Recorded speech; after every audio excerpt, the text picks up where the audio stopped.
আসসালামু আলাইকুম। আমার পরা এই কুর্তিটা কিন্তু এখন এভেলেবেল আছে আবায়ান গাউনে। আমরা চিন্তা করলাম যেহেতু সামার সিজন এবং অনেক গরম পড়েছে, একটু কুর্তি নিয়ে আসি। কুর্তি নিয়ে আসছি আমরা দুইটা, একটা হচ্ছে আমার পরা যেটা একটু ডিপ কালারের মধ্যে, আর একটা একটু লাইট কালারের মধ্যে আমাদের কাছে আছে। কুর্তিগুলো কিন্তু সামনে থেকে পুরোটা বাটন দেয়া, সো আপনি সামনে থেকে খুলে পড়তে পারবেন, মানে এটা একটা কাভার আপ হিসেবে আপনি ইউজ করতে পারবেন।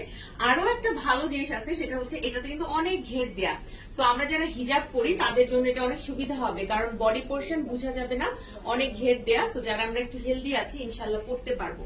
ঠিক আছে, আমার কুর্তিটাতেও কিন্তু অনেকটা ঘের দেয়া, আপনারা হয়তো নর্মালি বুঝতে পারছেন না, বাট আমি এভাবে ধরলে কিন্তু বুঝতে পারবেন যে ঘের দেয়া আছে। এটার প্রাইস হচ্ছে 1500 টাকা।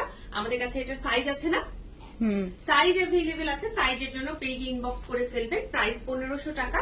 আর আমি যে হিজাবটা পরেছি এটা হচ্ছে আবায়ান গাউনের কটন হিজাব, প্রাইস মাত্র 250 টাকা। আসসালামু আলাইকুম।